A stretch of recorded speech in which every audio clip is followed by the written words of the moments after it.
Olá, você que acompanha as redes sociais da TV Ceará. Hoje a gente deixa de lado um pouco a discussão sobre a doença do coronavírus em si e agora foca nos efeitos colaterais e no efeito político dessa doença.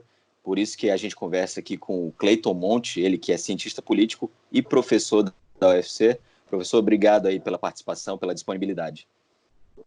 Eu que agradeço o convite, Leonardo. Professor, eu queria começar já falando dessa medida provisória que foi passada pelo governo federal, que, entre outras medidas, dava aquela abertura para as empresas suspenderem os contratos dos funcionários por 4 meses sem salário. E aí esse tópico em específico, esse artigo em específico, já foi revogado poucas horas depois. Isso resume assim, a confusão do momento que a gente vive? Eu acredito que essa medida, a publicação dela e a revogação, ela demonstra uma certa dose de desorganização, de falta de coordenação do governo federal, de falta de unidade para lidar com o problema. A medida em si, a grande parte dela, um desastre do ponto de vista econômico, social e humanitário, porque ela erra o foco, ela vai na contramão do que está ocorrendo no mundo inteiro, porque o que está ocorrendo no mundo inteiro é um trabalho paralelo de reforço das empresas, mas, ao mesmo tempo, de retomada da renda do trabalhador, e o que essa medida apresentava era justamente o contrário. Ela estava trazendo, basicamente, a ideia de que o trabalhador poderia viver, ficar sem os 4 meses sem renda, né, sem recursos, sem salário, e isso é completamente inviável para um país como o Brasil, que grande parte da população não tem reservas.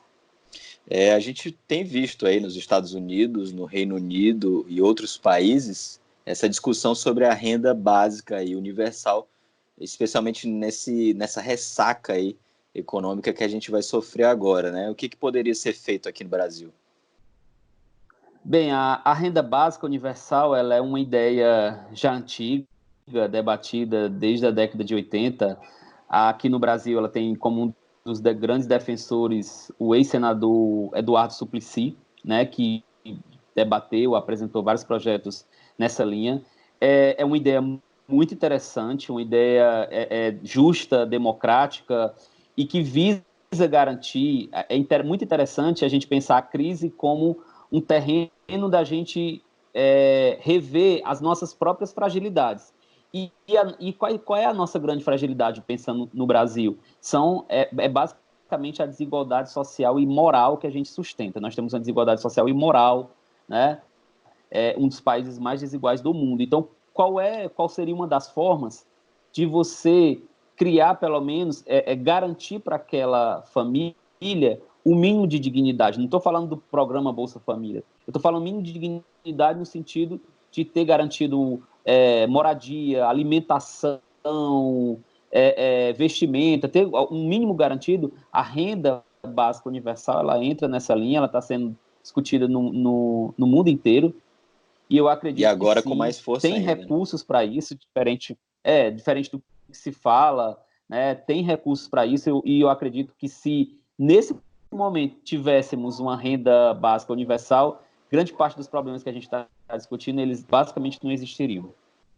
Professor, o senhor mencionou aí a falta de liderança do governo federal. A gente teve na semana passada aquele incidente diplomático causado pelo filho do presidente, o deputado Eduardo Bolsonaro, que jogou no Twitter dele aquela teoria conspiratória de que a China teria criado o vírus, enfim, e isso pegou muito mal com o embaixador chinês aqui no Brasil, que reclamou publicamente, expressou lá o seu descontentamento, e Rodrigo Maia, presidente da Câmara, teve que pedir desculpas, enfim, o Mourão também, o vice-presidente, também falou que o Eduardo Bolsonaro não representa o governo.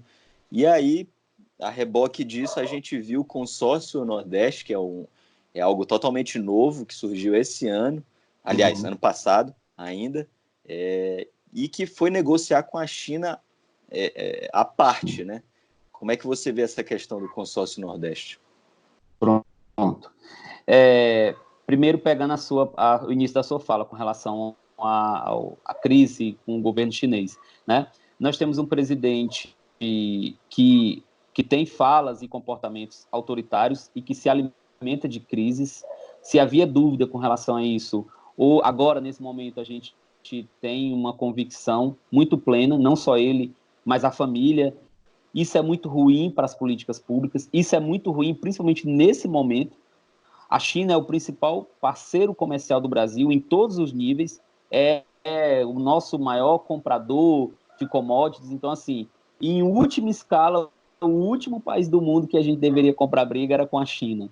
Então, assim, uma fala completamente infeliz do filho do presidente que demonstra a falta de preparo daquele grupo em estar em ocupar um espaço tão importante, principalmente em um momento de crise. Com relação ao consórcio Nordeste, ele tem sido exitoso desde o começo, né, com relação à segurança pública, com relação à saúde, e agora com relação à pandemia. E por que ele existe? Né?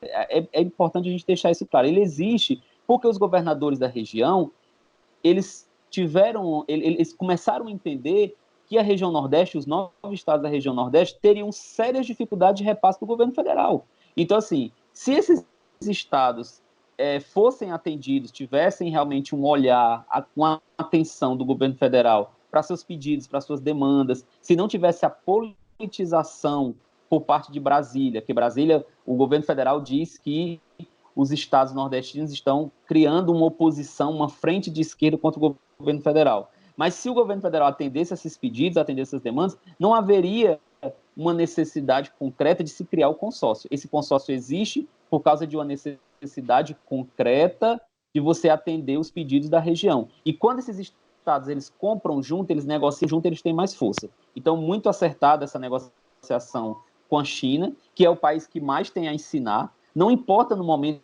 quem criou ou de onde veio a pandemia. Isso aí vai ficar para a investigação da Organização Mundial de Saúde. Nesse momento, não é isso que nos interessa enquanto cidadãos, enquanto pessoas que estão vivendo essa crise. O que nos interessa nesse momento são soluções práticas, científicas, né? Outro ponto que o governo federal despreza, a ciência, a pesquisa de uma forma geral. Então, eu acredito que é muito acertada esse consórcio, o objetivo desse consórcio, e ele já é um sucesso justamente porque ele consegue contornar, ele tira o Nordeste de uma posição clássica de subordinação ao governo federal. Então, assim, você imagina você estar os 9 estados esperando pela ajuda do Ministério da Saúde. Seria um desastre de maiores proporções do que a gente tem hoje. Como é que o senhor avalia essas declarações aí do presidente Jair Bolsonaro, por exemplo, dizendo que os governadores vão ter que explicar depois para a população que tudo isso do coronavírus era mentira, entre outras declarações desastradas? Isso é estratégia? Isso é realmente uma política do governo de confundir? Como é que o senhor avalia essas declarações? Nesse momento, ainda mais. Eu acredito, Leonardo, que isso é desespero, né? O governo federal não está conseguindo lidar com a crise, né? Esse é o primeiro momento, depois que assumiu o governo, que o presidente ele tem que tomar decisões concretas e articuladas. O presidente ele ficou, ano passado, praticamente o ano inteiro, falando para a sua base eleitoral, que é basicamente aí 1/3 do eleitorado, criando conflitos e crises com o Congresso, com o Judiciário, incentivando manifestações contra as instituições, duelando com os governadores. Agora, a gente precisa de decisões concretas, né? E os governadores e prefeitos, pelo que a gente está acompanhando, esses governadores eles estão tomando decisão com base em protocolos da Organização Mundial da Saúde, né? Então, assim, a partir do momento que o governador do Ceará ele intensifica o exame e o acompanhamento de pessoas que chegam no aeroporto de Fortaleza, ele está seguindo um protocolo da Organização Mundial de Saúde. A partir do momento que ele fecha as fronteiras interestaduais, ele também está seguindo um protocolo, que ele decreta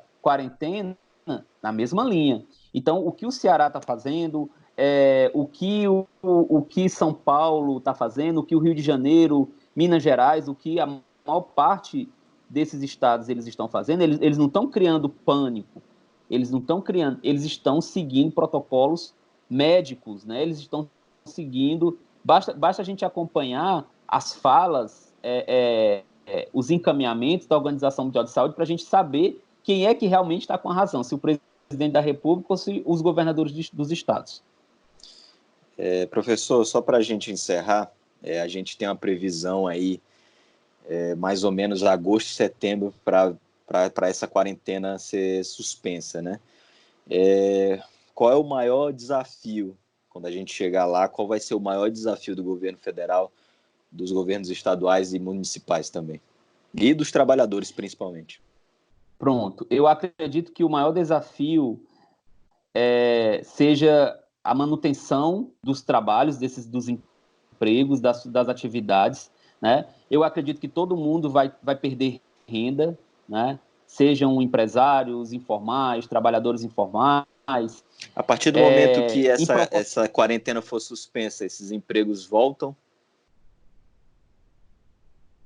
Eu acredito que, num primeiro momento, eles não se restabelecem no mesmo nível que eles estavam antes da pandemia, porque essas coisas demoram, né? Você pensa aí o efeito de uma semana da atividade produtiva parada. Agora você imagina isso numa escala de meses, né? Então, eu acredito que o maior desafio, respondendo a sua pergunta, para as autoridades municipais, estaduais e para o governo federal, é fazer com que a gente sobreviva nessa crise, fazer com que a gente saia dela com dignidade, que a gente, claro, preservando a saúde de todo mundo, dos idosos, daqueles que são mais vulneráveis, e, de certa forma, que a gente tenha preservado o mínimo, a nossa qualidade de vida, de certa forma, não seja tão alterada, não seja drasticamente alterada por essa pandemia. Eu acho que esse seja o grande desafio que deve atormentar diariamente essas autoridades. Perfeito, professor. Eu agradeço já a participação, a disponibilidade e já deixo, inclusive, o convite aí para a gente voltar a se falar nas próximas semanas, porque os cenários estão mudando muito rapidamente e a gente precisa de pessoas que esclareçam o que está acontecendo e o que está por vir. Eu que agradeço o convite, eu saúdo a iniciativa, que é muito importante, o papel da imprensa de esclarecer, de informar e de realmente refletir sobre isso e, claro, me colocar à disposição para futuros diálogos sobre o tema. Perfeito, obrigado. E você que está em casa acompanhando, nos siga lá nas redes sociais, YouTube, Facebook e Instagram da TV Ceará, que a gente está sempre trazendo mais conteúdo para você. Um abraço.